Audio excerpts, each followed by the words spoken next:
Hello दोस्तों, मैं यशपाल स्वागत करता हूं स्टडी बाय पाल यूट्यूब चैनल के इस बेहतरीन सेशन पे। आज हम पढ़ने वाले हैं कक्षा 10 सामाजिक विज्ञान क्या संपूर्ण इतिहास। इस वीडियो लेक्चर में आपको संपूर्ण इतिहास के मोस्ट इम्पॉर्टेंट क्वेश्चन मिलेंगे जो आपके बोर्ड एग्जाम में पूछे जाएंगे। तो चलिए स्टार्ट करते हैं बिना टाइम गंवाए। तो सबसे पहले आपको क्या आते हैं बहुविकल्पी। तो सबसे पहले हम करवाएंगे हर चैप्टर के बहुविकल्पी, उसके बाद उसके लघु उत्तरी, अति लघु उत्तरी, दीर्घ उत्तरी, ये सब क्वेश्चन करवाएंगे।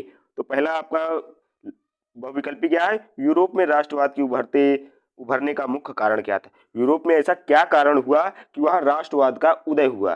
कोई ना कोई कारण तो रहा होगा जो उसमें राष्ट्रवाद का उदय हुआ। तो कौन सा कारण था? इसमें हम आंसर सहित आपको दे रहे हैं। तो क्या था? फ्रांसीसी क्रांति और नेपोलियन युद्ध की, औद्योगिक क्रांति की, लोकतंत्र और स्वतंत्रता की मांग की, सभी। तो वहां पर ये सभी सिचुएशन उपलब्ध थे जहां क्या यूरोप में राष्ट्रवाद उभरने के ये सभी कारण थे। तो क्या टिक करेंगे? ऑप्शन डी और आगे बढ़ जाएंगे। चलिए नेक्स्ट पढ़ते हैं। इटली। इटली के एकीकरण में कौन मुख्य नेता था? यानी इटली के एकीकरण में कौन सा मुख्य नेता था? गैरीबाल्डी और कावूर। यहाँ पे होना चाहिए गारीबाल्दी नहीं, गैरीबाल्डी होना चाहिए। फिर दूसरा है ऑटोवन बिस्मार्क, फिर नेपोलियन, फिर वान हुम्बोल्ट। इसका राइट आंसर क्या हो जाएगा? गैरीबाल्डी और काफूर। चलिए नेक्स्ट की ओर। जर्मनी का एकीकरण किस वर्ष हुआ? यानी जर्मनी का एकीकरण, जर्मनी पहले एक छोटे छोटे से राज्यों में था। जैसे अपना भारत एक छोटे छोटे देशी रियासतों में था, वैसे जर्मनी भी छोटी छोटी रियासतों में था। उसका एकीकरण कब हुआ? तो इसका आंसर हो जाएगा 1857 कि 1861 कि 1871 कि 1821। इसका राइट आंसर क्या हो जाएगा? 1871, ऑप्शन नंबर सी। चलिए नेक्स्ट क्वेश्चन की ओर। क्वेश्चन नंबर 4 क्या है? यूनानी स्वतंत्रता संग्राम तुर्की साम्राज्य से स्वतंत्रता कब प्राप्त हुई?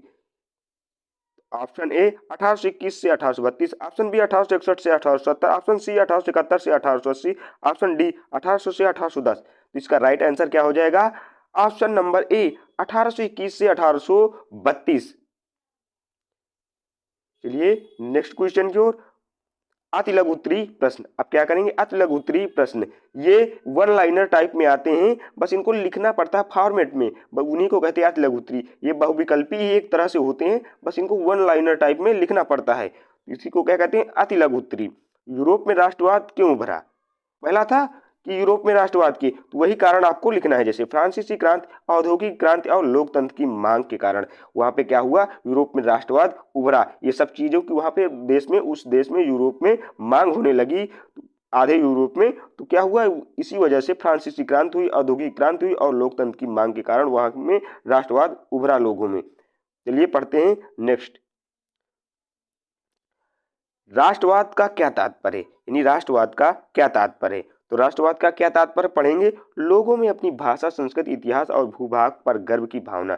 यानी जैसे राष्ट्रवाद का मतलब होता है कि वहाँ के स्थानीय लोगों को अपनी भाषा, संस्कृति, पहनावा, खान पान, कल्चर एवं तीज त्योहार, इस सब की क्या मिले जुले रूप को ही हम राष्ट्रवाद कह सकते हैं। चलिए पढ़ते हैं नेक्स्ट।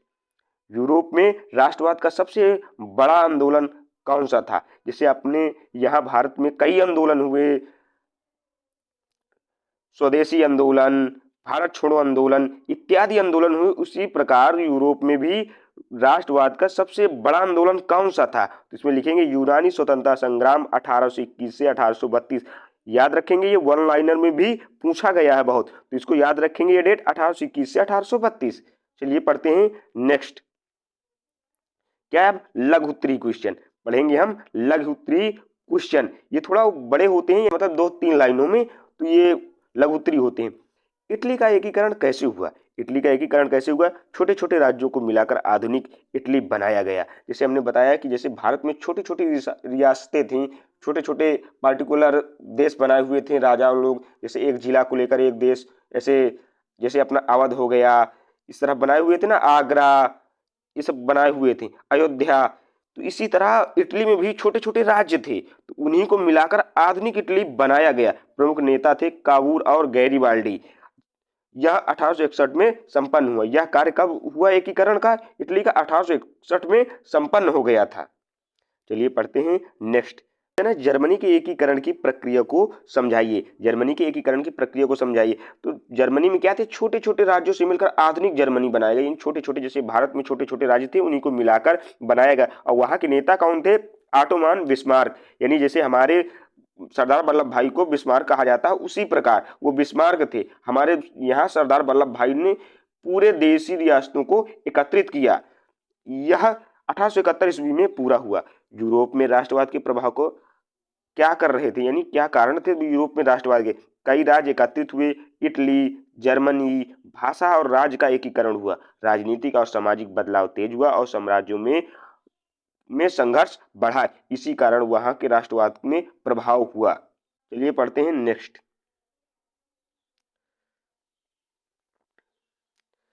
अब पढ़ेंगे दीर्घ उत्तरीय प्रश्न। क्या पढ़ेंगे? दीर्घ उत्तरीय प्रश्न जो थोड़े बड़े होते हैं, उनमें हमें थोड़ा ज्यादा लिखना पड़ता है और नंबर भी हमें ज्यादा मिलते हैं। तो इसको अच्छे से समझेंगे। इसमें क्या है, मेन मेन हेडिंग आप समझेंगे। अगर हेडिंग समझ गए तो मतलब आपको लिखना आ जाएगा। इसमें क्या है, छोटे छोटे क्वेश्चनों से मिलकर एक बड़ा क्वेश्चन बनता है, उसी को हम क्या कहते हैं, दीर्घ उत्तरीय। तो पढ़ेंगे यूरोप में राष्ट्रवाद के कारण, घटनाएं और प्रभाव विस्तार से लिखिए। क्या घटना, प्रभाव, ये देखो एक क्वेश्चन ये हो गया, घटना, कारण, और फिर घटनाएं, फिर प्रभाव, ये सब लिखना हमको। तो पहले लिखेंगे उत्तर में कारण। फ्रांसीसी क्रांति और नेपोलियन युद्धों के बाद स्वतंत्रता और लोकतंत्र की भावना फैली। ये जब फ्रांसीसी क्रांति और नेपोलियन युद्ध के बाद वहां के लोगों में क्या हुआ, लोकतंत्रता की भावना फैली। औद्योगिक क्रांति से लोगों को में साझा पहचान आई। यानी औद्योगिक क्रांति में क्या होता है, सामान यहाँ से वहां बदलता है तो आदमी के विचार भी आदान प्रदान होते हैं। तो वहां क्या आई, साझा करने में लोगों में क्रांति की भावना आई। पुराने साम्राज्यों में अलग अलग जातियों में अपनी स्वतंत्रता की मांग की। यानी वहां अलग अलग जातियों ने भी अपनी स्वतंत्रता की मांग की। मुख्य घटनाएं क्या थी? यूनानी स्वतंत्रता संग्राम 1821 से 1832। इटली का एकीकरण 1861 में। नेता कौन थे? काबूरा और गैरीबाल्डी। इनको याद रखेंगे। 1861 में इटली का एकीकरण। जर्मनी का एकीकरण 1871 में। इसके कौन थे? ऑटोमान बिस्मार्क थे। इनका प्रभाव क्या हुआ? राज्य एकत्रित हुए। भाषा और प्रशासन का एकीकरण हुआ। राजनीतिक और सामाजिक बदलाव तेज हुए। साम्राज्यों में संघर्ष बढ़ा। ये सब इसके प्रभाव हुए। चलिए पढ़ते हैं नेक्स्ट।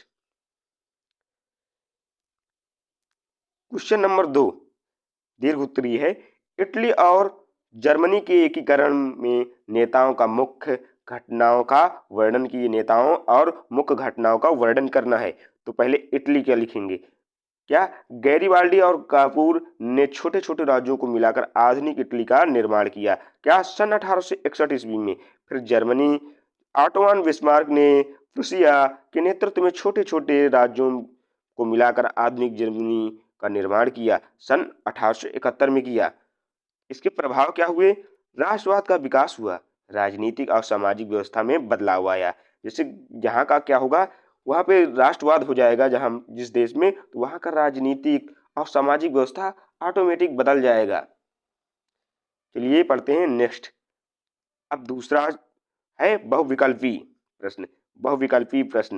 भारत में राष्ट्रवाद के प्रारंभिक विचारक कौन थे? भारत में राष्ट्रवाद के प्रारंभिक विचारक कौन थे? आपको याद होगा ये कौन से चैप्टर से लिया गया? भारत में राष्ट्रवाद का। तो भारत में राष्ट्रवाद के प्रारंभिक विचारक कौन थे? राजा राम मोहन राय थे कि बाल गंगाधर तिलक थे, महात्मा गांधी थे कि जवाहरलाल नेहरू थे? तो इसका राइट आंसर क्या हो जाएगा? ऑप्शन नंबर ए, राजा राम मोहन राय थे। चलिए नेक्स्ट क्वेश्चन की ओर। Question number 2।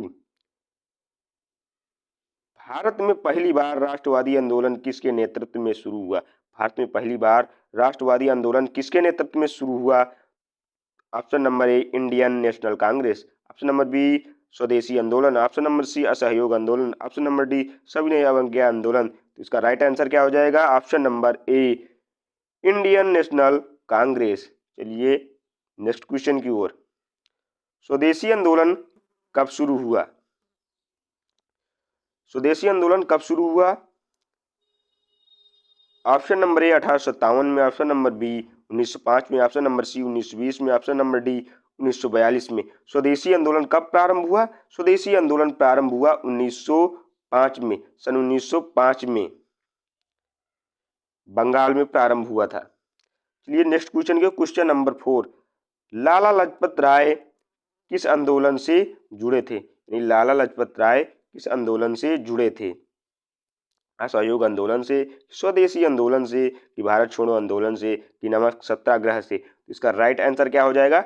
ये जुड़े थे स्वदेशी आंदोलन से, तो इसका राइट आंसर क्या हो जाएगा? Option number B. चलिए नेक्स्ट क्वेश्चन की ओर, अति लघु उत्तरीय प्रश्न। अब अति लघु उत्तरीय प्रश्न करेंगे।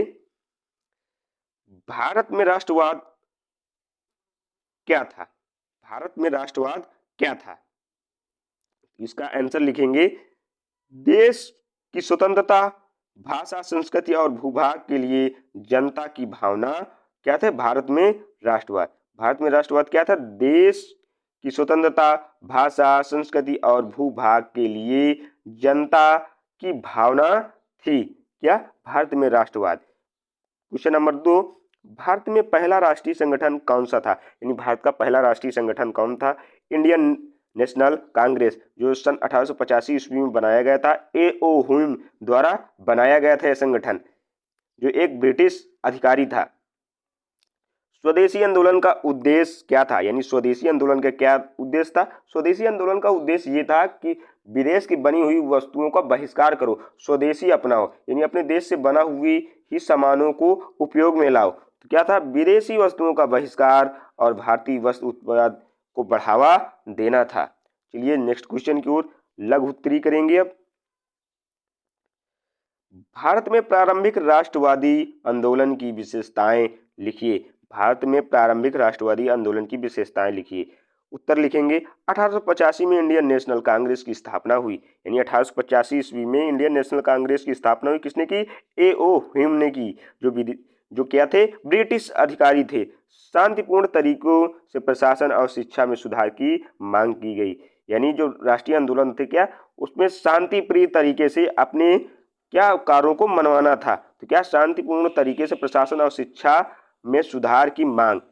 बाद में स्वदेशी आंदोलन और असहयोग आंदोलन शुरू हुए। बाद में स्वदेशी आंदोलन और असहयोग आंदोलन शुरू हुए। भारत में युवाओं और छात्रों की भूमिका बताइए। जब आंदोलन चल रहे थे तो भारत में युवाओं और छात्रों की क्या भूमिका थी? तो उसी को लिखेंगे, युवा स्वतंत्रता आंदोलन में सक्रिय भाग लेते थे। यानी युवा जो थे स्वतंत्रता आंदोलन में सक्रिय भाग लेते थे। जैसे हमारे कौन थे स्वतंत्रता सेनानियों में? भगत सिंह, नेताजी सुभाष चंद्र बोस, सुखदेव, राजगुरु, ये सब क्या थे? युवा ही तो थे, छात्र ही तो थे। समाचार पत्र सहित और सभाओं के माध्यम से जागरूकता फैलाते थे। जो युवा थे समाचार पत्र सहित और सभाओं के माध्यम से जागरूकता लोगों में फैलाते थे। तब जब हमारा देश में आंदोलन चल रहे थे हमारे देश में, तो हमारे देश की अधिकतर जनता पढ़ी लिखी नहीं थी। तो क्या करते थे? जो पढ़े लिखे लोग थे वो जागरूकता फैलाने का काम कर रहे थे। कई युवा क्रांतिकारी ब्रिटिश शासन के खिलाफ हथियारबंद संघर्ष में भी शामिल हुए। जैसे हमारे शहीद आजम भगत सिंह, सुखदेव, राजगुरु, नेताजी सुभाष चंद्र बोस, ये सब क्या थे? हथियारबंद तरीके से ब्रिटिश शासन के खिलाफ खड़े हुए थे। चलिए नेक्स्ट क्वेश्चन की ओर, क्वेश्चन नंबर 3। क्वेश्चन नंबर 3 क्या कह रहा है? स्वदेशी आंदोलनों के मुख्य प्रभाव क्या रहे? स्वदेशी आंदोलनों के मुख्य प्रभाव क्या रहे? विदेशी वस्तुओं का बहिष्कार और भारतीय उत्पादों को बढ़ावा देना। यानी स्वदेशी आंदोलन का काम था विदेशी वस्तुओं का बहिष्कार, उन्हें ना अपनाया जाए, जबकि भारतीय उत्पादों को बढ़ावा देना, उन्हीं को खरीदना, उन्हीं को अधिक से अधिक उत्पादन करना। ये सब क्या थे? स्वदेशी आंदोलन के प्रभाव थे। लोगों में राष्ट्रवाद और आत्मनिर्भरता की भावना बढ़े। स्वदेशी आंदोलन का मुख्य काम था कि लोगों में आत्म भावना यानी आत्मसम्मान की भावना बढ़े और आत्मनिर्भर लोग बने। भारत में राजनीतिक जागरूकता का विकास हो। भारत में जो पिछड़ापन था राजनीतिक तरीके से, उसका विकास हो और लोग जागरूक हो राजनीतिक तरीके से। चलिए पढ़ते हैं नेक्स्ट। अब पढ़ेंगे दीर्घोत्तरीय। दीर्घोत्तरीय क्वेश्चन, भारत में राष्ट्रवाद के कारण, घटनाएं और प्रभाव विस्तार से लिखिए। भारत में राष्ट्रवाद के कारण, घटनाएं और प्रभाव क्या लिखना है? विस्तार से लिखना है। तो कारण लिखेंगे विदेशी शासन, भारी कर, सामाजिक और आर्थिक असमताएं थी।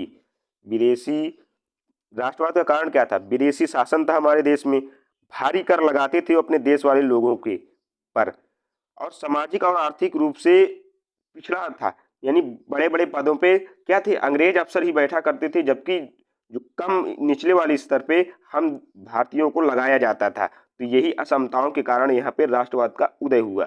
मुख्य घटनाएं क्या थी? 1885 ईस्वी में इंडियन नेशनल कांग्रेस की स्थापना, 1905 ईस्वी में स्वदेशी आंदोलन, बंगाल विभाजन के विरोध में। यानी बंगाल विभाजन 1905 में लॉर्ड कर्जन के द्वारा कर दिया गया था, उसी के विरोध में ये सब चलाया गया था।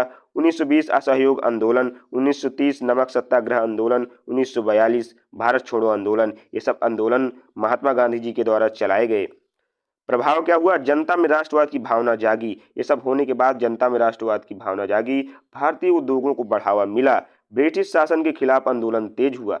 ये सब होने के बाद ब्रिटिश शासन के खिलाफ आंदोलनों का दौर शुरू हुआ और तेजी से लोग आंदोलनों के प्रति रुचि लेने लगे, जिससे ब्रिटिश सरकार कमजोर होती चली गई। चलिए पढ़ते हैं नेक्स्ट क्वेश्चन क्या कह रहा है हमारा? कह रहा स्वदेशी असहयोग आंदोलन के प्रमुख नेता और उद्देश्यों का विवरण दीजिए। तो क्या स्वदेशी आंदोलन 1905 ईस्वी में चलाया गया। लाला लाजपत राय, बिपिन चंद्रपाल, बाल गंगाधर तिलक। उद्देश्य विदेशी वस्तुओं का बहिष्कार, भारतीय वस्तुओं को बढ़ावा देना। ये सब क्या थे? प्रमुख नेता थे। असहयोग आंदोलन 1920 से 1922 महात्मा गांधी। उद्देश्य क्या था? ब्रिटिश वस्तुओं का प्रशासन और सहयोग का बहिष्कार। यानी ब्रिटिश वस्तुओं का तो बहिष्कार करेंगे, बल्कि उसके शासन और सहयोग का भी हम बहिष्कार करेंगे। ये महात्मा गांधी जी के असहयोग आंदोलन का मतलब था। शिक्षा और स्थानीय प्रशासन में सुधार लाएंगे। प्रभाव क्या हुआ? लोगों में राष्ट्रवाद की भावना मजबूत हुई और स्वतंत्रता आंदोलन में तेजी आई। चलिए पढ़ते हैं नेक्स्ट। अब पढ़ेंगे बहुविकल्पी भूमंडलीकृत विश्व का बनना। ये चैप्टर है। अब पढ़ेंगे क्या? इसके बहुविकल्पी प्रश्न। भूमंडलीकरण का मुख्य अर्थ क्या है? क्या है भूमंडलीकरण का? देशों का आर्थिक, सामाजिक, सांस्कृतिक रूप से जुड़ना, कि देशों का अलगाव, कि केवल तकनीकी प्रगति, कि केवल राजनीतिक संगठन। इसका राइट आंसर क्या हो जाएगा? देशों का आर्थिक और सामाजिक सांस्कृतिक रूप से जुड़ना। और क्वेश्चन 2 क्या कह रहा है? क्वेश्चन 2 कह रहा है निम्नलिखित में से भूमंडलीकरण को बढ़ावा देता है? इंटरनेट और संचार तकनीक, कि अंतर्राष्ट्रीय व्यापार और निवेश, कि वैश्विक मीडिया संस्कृति, कि डी सभी। तो ये सभी क्या करते हैं? भूमंडलीकरण को बढ़ावा देते हैं। क्या? इंटरनेट और संचार तकनीक। आज हम घर बैठे कहीं की भी चीजें अपने मोबाइल पर देख सकते हैं। अंतर्राष्ट्रीय व्यापार और निवेश, हमारे यहाँ अंतर्राष्ट्रीय व्यापार और निवेश होते हैं। अमेरिका की बनी चीजें भारत में मिल जाती हैं और भारत की बनी चीजें अमेरिका में मिल जाती है। ये अंतर्राष्ट्रीय व्यापार और निवेश है। वैश्विक मीडिया और संस्कृति, वैश्विक मीडिया और संस्कृति का मतलब ये है कि मीडिया के द्वारा हमें इस देश में क्या चल रहा, उस देश में क्या चल रहा है, ये अच्छे से जानकारी मिल जाती है। तो ये क्या है? भूमंडलीकरण को बढ़ावा देता है। चलिए पढ़ते हैं नेक्स्ट। कौन सा उदाहरण वैश्वीकरण को दर्शाता है? यानी कौन सा ऐसा उदाहरण है जो वैश्वीकरण को दर्शाता है? किसी देश का स्थानीय त्योहार, कि मैकडॉनल्ड्स और स्टारबक्स जैसे अंतर्राष्ट्रीय ब्रांड का विश्व व्यापारी प्रसार, किसी गांव का स्वतंत्र रहना, केवल घरेलू उत्पादन। इसका राइट आंसर क्या हो जाएगा? मैकडॉनल्ड्स और स्टारबक्स जैसे अंतर्राष्ट्रीय ब्रांड का विश्वव्यापी प्रसार। चलिए पढ़ते हैं नेक्स्ट हमारा क्या कह रहा है? भूमंडलीकरण का नकारात्मक प्रभाव क्या है? यानी भूमंडलीकरण का नकारात्मक प्रभाव क्या है? संस्कृति एकरूपता और स्थानीय संस्कृति का क्षरण, कि व्यापार में वृद्धि, कि वैश्विक सूचना तक आसान पहुंचना, अंतर्राष्ट्रीय सहयोग बढ़ना। क्या है इसका राइट आंसर? इसका राइट आंसर हो जाएगा ऑप्शन नंबर ए, संस्कृति एकरूपता, स्थानीय संस्कृति का क्षरण। चलिए पढ़ते हैं नेक्स्ट। पढ़ेंगे क्या? अति लघु उत्तरीय क्वेश्चन। इसमें छोटा सा आपको लिखना है। क्या है क्वेश्चन का नाम? क्या है क्वेश्चन? क्या है? भूमंडलीकरण क्या है? यानी भूमंडलीकरण क्या है? ऐसा क्या कारण है कि उसे हम भूमंडलीकरण कहते हैं? तो लिखेंगे देशों का आर्थिक, सामाजिक और राजनीतिक और सांस्कृतिक रूप से जुड़ना। यानी आज हम देखते हैं कि कैसा हम यूरोपीय कल्चर अपनाते जा रहे हैं। उनका पहनावा, रहन सहन, ये सब क्या है, भूमंडलीकरण के कारण हो रहा है कि हम उनका पहनावा एडॉप्ट करते जा रहे हैं, उनका खान पान ये सब हम अडॉप्ट करते जा रहे हैं। ये क्या है, भूमंडलीकरण है। चलिए पढ़ते हैं नेक्स्ट क्वेश्चन नंबर 2। वैश्विक कंपनियों का प्रसार क्यों बढ़ा है? यानी वैश्विक जो विश्व स्तर पर कंपनियां उनका प्रसार क्यों बढ़ा? तकनीकी प्रगति, इसका आंसर लिखेंगे तकनीकी प्रगति। इंटरनेट, अंतर्राष्ट्रीय व्यापार की वजह से क्या वैश्विक कंपनियों का प्रसार बढ़ा है। फिर है भूमंडलीकरण का एक नकारात्मक प्रभाव बताइए। भूमंडलीकरण का एक नकारात्मक प्रभाव क्या है? स्थानीय संस्कृति और पारंपरिक उद्योगों का कमजोर हो जाना। ये क्या है, भूमंडलीकरण का नकारात्मक प्रभाव। क्योंकि जब वैश्विक स्तर पर जो चीजें फैलती हैं तो क्या होता है, स्थानीय स्तर की चीजें उतने अच्छे से प्रसार नहीं हो पाती। तो इसी को क्या कहते हैं, भूमंडलीकरण का एक नकारात्मक प्रभाव कहते हैं। चलिए पढ़ते हैं नेक्स्ट। अब पढ़ेंगे लघुत्तरी। इसमें थोड़ा सा बड़ा आंसर लिखना पड़ता है, इसे क्या कहते हैं, लघुत्तरी। भूमंडलीकरण के मुख्य कारण क्या थे? भूमंडलीकरण के मुख्य कारण क्या थे? तो लिखेंगे आंसर में अंतर्राष्ट्रीय व्यापार और निवेश में वृद्धि, इंटरनेट और संचार तकनीक का विकास, वैश्विक मीडिया और संस्कृति का प्रसार, राजनीतिक और आर्थिक सहयोग। क्या था इसमें? पढ़ेंगे अंतर्राष्ट्रीय व्यापार और निवेश में वृद्धि, ये थे कारण थे।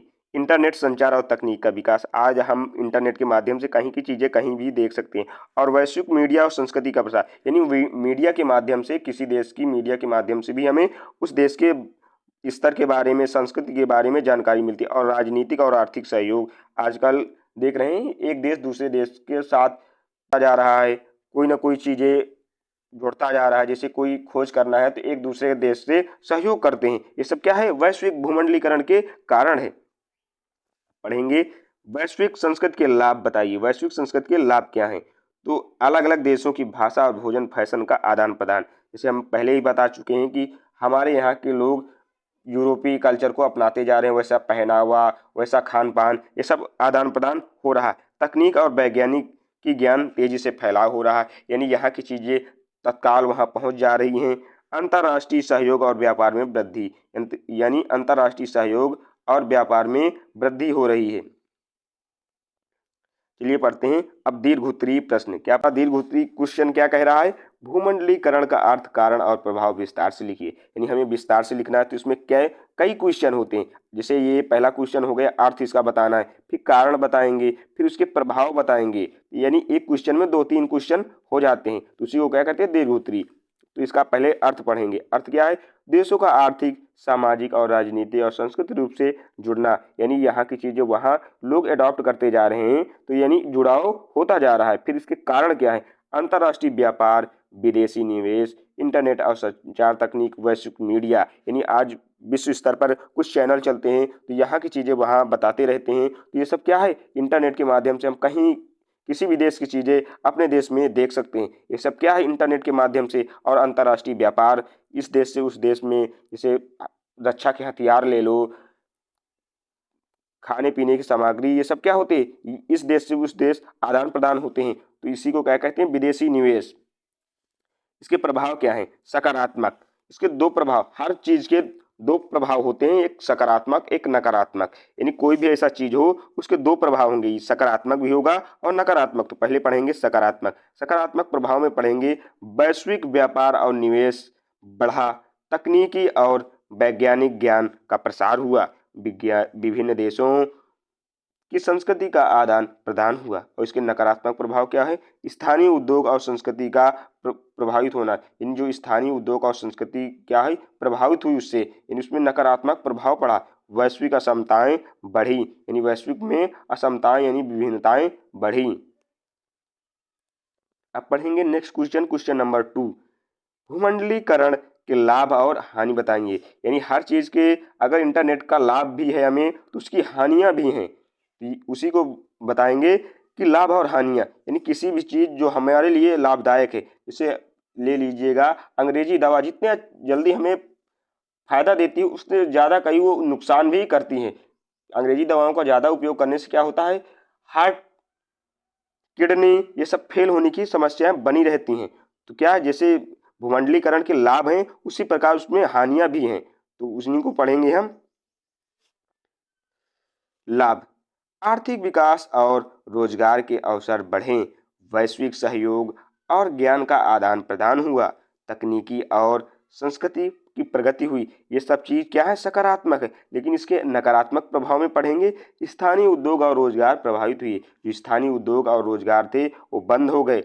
जैसे हमारे यहाँ पहले हथकरघा उद्योग चलते थे, हाथ की बनी हुई लोग स्वेटर कपड़े पहनते थे, अब वो क्या हो गए, बिल्कुल से बंद हो गए। संस्कृति और एकरूपता, पारंपरिक जीवन शैली कमजोर हुई, यानी संस्कृति एकरूपता जो थी वो धीरे धीरे प्रभावित हो गई। अंतर्राष्ट्रीय असमताएं जो थी वो बढ़ गई। इससे क्या हुआ, अंतर्राष्ट्रीय असमताएं बढ़ गई। अब पढ़ेंगे औद्योगिकीकरण का मुख्य कारण क्या था। ये क्या है, हमारे बहुविकल्पी क्वेश्चन है। औद्योगिकीकरण का मुख्य कारण क्या था। ऑप्शन नंबर ए कृषि का विकास, ऑप्शन नंबर बी नई तकनीकी का और मशीनरी का आविष्कार, ऑप्शन नंबर सी विदेशी शासन, ऑप्शन नंबर डी शिक्षा का प्रसार। इसका राइट आंसर क्या हो जाएगा, नई तकनीकी और मशीनरी का आविष्कार। इससे क्या हुआ, औद्योगिकीकरण बढ़ गया। जो इंसान 100 लोग उसी काम को 4 दिन में करते हैं, अगर किसी मशीन को लगा दिया जाए तो वो क्या करते हैं, 1 या 1.5 घंटे में पूरा काम कर देती है। तो इससे क्या हुआ, औद्योगिकीकरण का विकास हुआ। चलिए पढ़ते हैं नेक्स्ट क्वेश्चन। क्वेश्चन नंबर 2, औद्योगिकीकरण किस देश से शुरू हुआ। यानी औद्योगिकीकरण क्या था, किस देश से शुरू हुआ। तो आप जाहिर सी बात है, आप सबको पता ही होगा कि औद्योगिकीकरण किस देश से हुआ। ऑप्शन नंबर ए भारत से, ऑप्शन नंबर बी इंग्लैंड से, ऑप्शन नंबर सी फ्रांस से, ऑप्शन नंबर डी जर्मनी से। इसका राइट आंसर क्या हो जाएगा, ऑप्शन नंबर बी इंग्लैंड से। चलिए नेक्स्ट क्वेश्चन की ओर। क्वेश्चन नंबर 3, क्वेश्चन नंबर 3 क्या कह रहा है, औद्योगिकी क्रांति का सबसे बड़ा प्रभाव क्या था। औद्योगिक क्रांति का सबसे बड़ा प्रभाव क्या था। ग्रामीण जीवन में सुधार हुआ कि उत्पादन और व्यापार में वृद्धि हुई। कि ऑप्शन नंबर सी संस्कृति स्थिरता आई, कि ऑप्शन नंबर डी पर्यावरणीय सुधार हुआ। इसका राइट आंसर क्या हो जाएगा, उत्पादन और व्यापार में वृद्धि हुई। क्या हुआ, उत्पादन और व्यापार में वृद्धि हुई। औद्योगिक क्रांति का यही सबसे अच्छा बड़ा प्रभाव है। चलिए next question, question number 4। Question number 4 क्या कह रहा है, किस क्षेत्र के सबसे पहले औद्योगिक क्रांति हुई। यानी किस क्षेत्र में सबसे पहले औद्योगिक क्रांति हुई।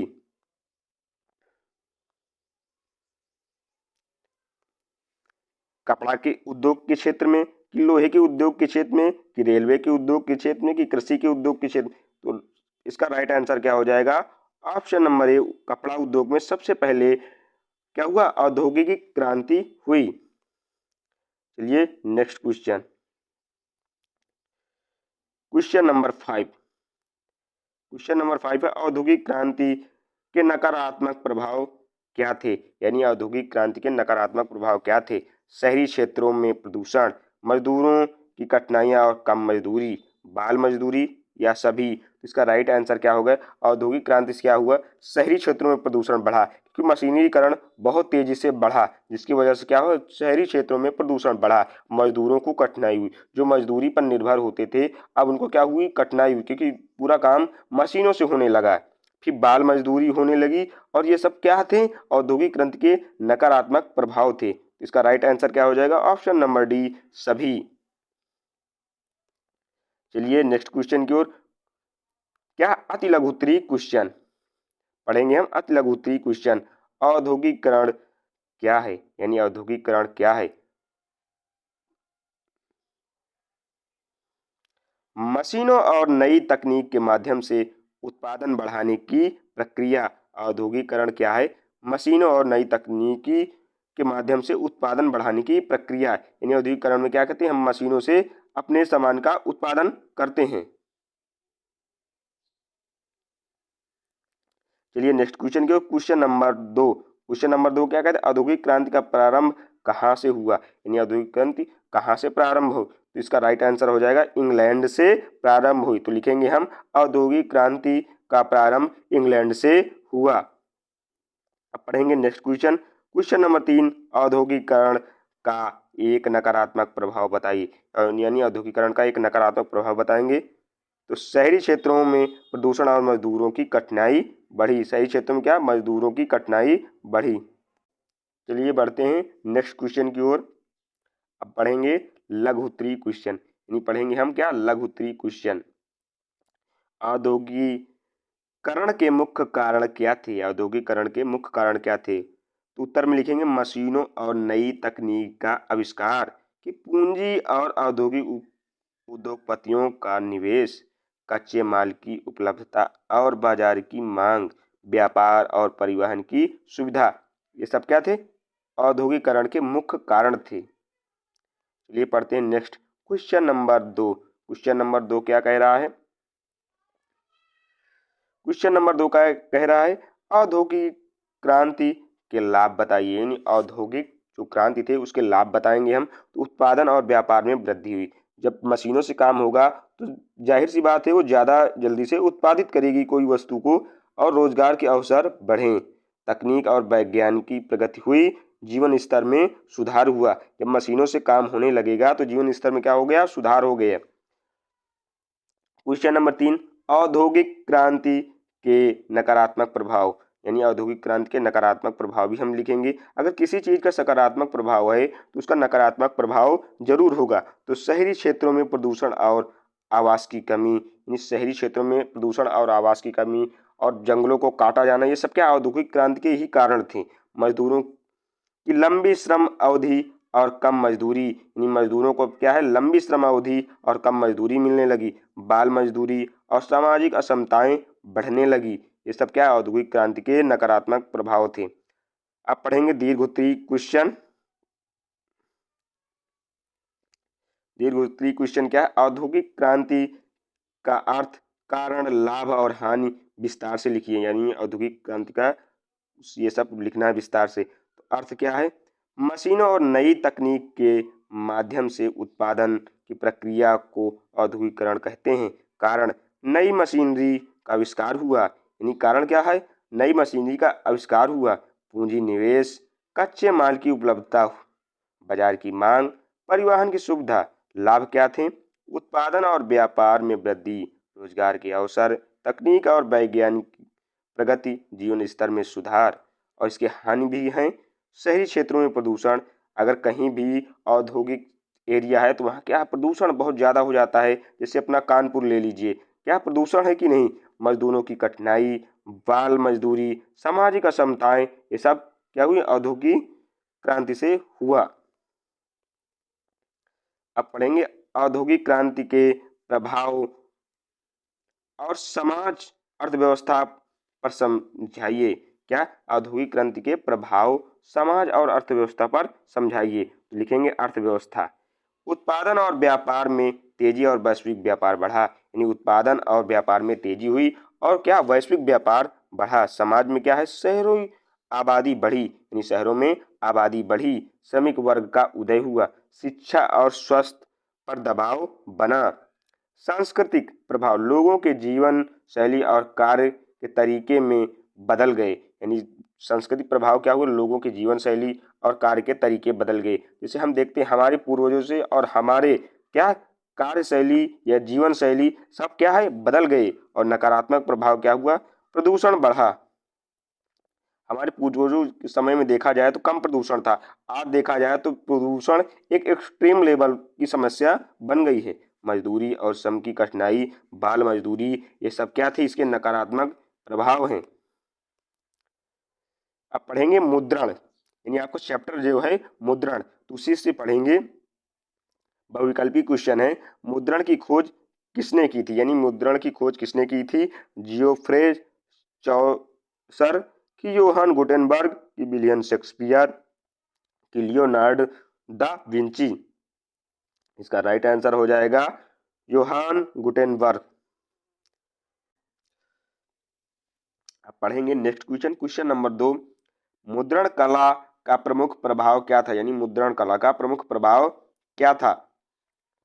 ज्ञान और शिक्षा का प्रसार था, कि धर्म सुधार और पुनर्जागरण था, विज्ञान और विचारों का विकास था। तो इसका राइट आंसर क्या था? सभी थे। ये सभी मुद्रण कला के प्रभाव थे। चलिए पढ़ते हैं नेक्स्ट। मुद्रण की खोज कब हुई थी? यानी मुद्रण की खोज कब हुई थी? 1450 ईस्वी में कि 1500 ईस्वी में कि 1600 ईस्वी में कि 1700 ईस्वी में? इसका राइट आंसर क्या हो जाएगा?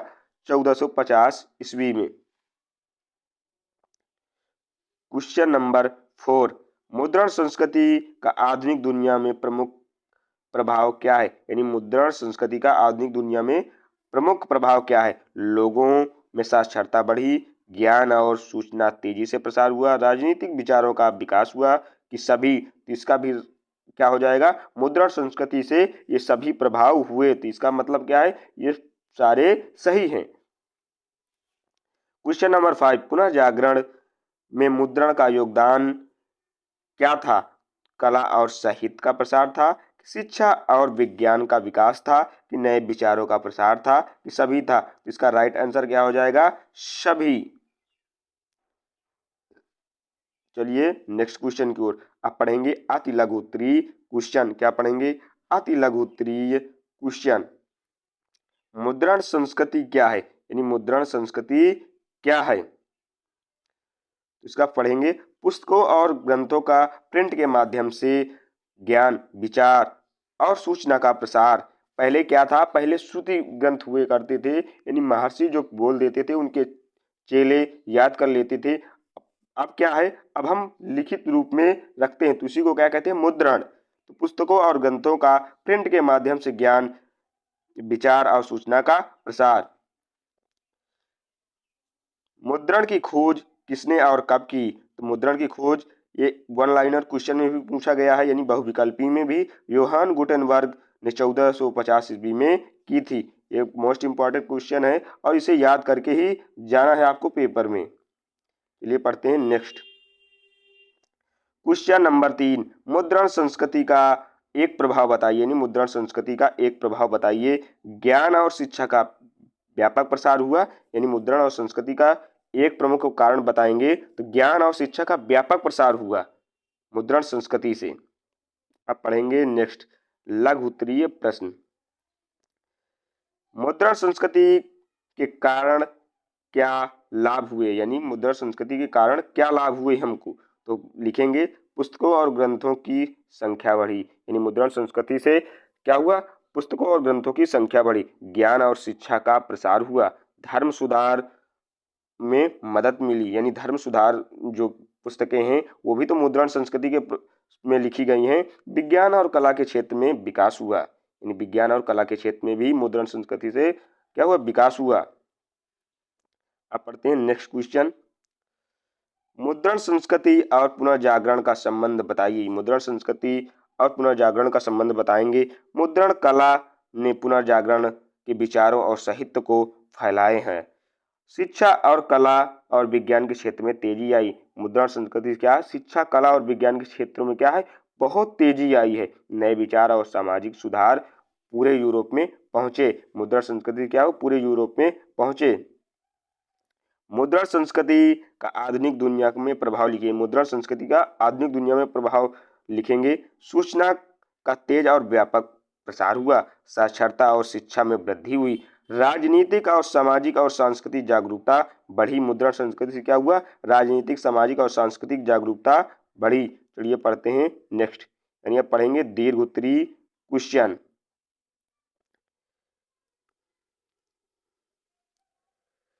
मुद्रण संस्कृति का अर्थ, कारण और आधुनिक दुनिया पर प्रभाव का विस्तार लिखिए। यानी विस्तार से लिखिए। तो लिखेंगे, पहले क्या है? अर्थ। यानी दीर्घ उत्तरीय में कई क्वेश्चन रहते हैं। पहला अर्थ है, फिर कारण है, फिर लिखेंगे ये सब प्रभाव उसके। तो अर्थ, पुस्तकों और ग्रंथों को प्रिंट करके ज्ञान और सूचना का प्रसार हुआ। कारण क्या हुआ? योहान गुटेनबर्ग ने 1450 ईस्वी में प्रिंटिंग प्रेस की खोज की, यानी प्रिंटिंग प्रेस की खोज की। प्रमुख प्रभाव क्या हुए? साक्षरता और शिक्षा का विकास हुआ, धर्म सुधार आंदोलन और पुनर्जागरण का समर्थन हुआ, विज्ञान और तकनीक के क्षेत्र में तेजी आई, राजनीतिक और सामाजिक जागरूकता बढ़ी और आधुनिक दुनिया में सूचना और विचारों में तेज प्रसार हुआ। चलिए पढ़ते हैं नेक्स्ट क्वेश्चन। ये सबसे लास्ट क्वेश्चन भी है। मुद्रण संस्कृति मुद्रण संस्कृति और पुनर्जागरण के माध्यम से शिक्षा और विज्ञान पर प्रभाव का विस्तार से लिखिए। यानी ये हमारा लास्ट क्वेश्चन भी है, ये इतिहास का यानी सामाजिक विज्ञान में जो आपका इतिहास आता है उसका यह लास्ट क्वेश्चन है। मुद्रण से पुस्तकों और ग्रंथों की संख्या बढ़ी, जिससे शिक्षा का प्रसार हुआ। विज्ञान के नए विचार तेजी से फैलने लगे। कला, साहित्य और तकनीक के क्षेत्र में नवाचार बढ़ा। यानी मुद्रण संस्कृति के ये सब प्रभाव हुए। लोगों में विचारशीलता और सामाजिक जागरूकता भी बढ़ी। मुद्रण होगा यानी लोग पढ़ेंगे तो क्या होगा, नवाचार तो बढ़ेंगे ही लोगों पे। आधुनिक शिक्षा प्रणाली और विश्वविद्यालयों की नींव मजबूत हुई। जो आधुनिक शिक्षा प्रणाली है और विश्वविद्यालयों की जो नींव क्या हुई, मजबूत हुई। आपको यह पीडीएफ हमारे टेलीग्राम चैनल स्टडी बाय पाल पर मिल जाएगा और उस चैनल का लिंक इसी वीडियो के डिस्क्रिप्शन में मिल जाएगा। तो मिलते हैं नेक्स्ट वीडियो में, तब तक के लिए पढ़ते रहें, मुस्कुराते रहें और पेपर देने से जाने से पहले एक बार इस वीडियो को अवश्य देखें। तो जय हिंद, जय भारत।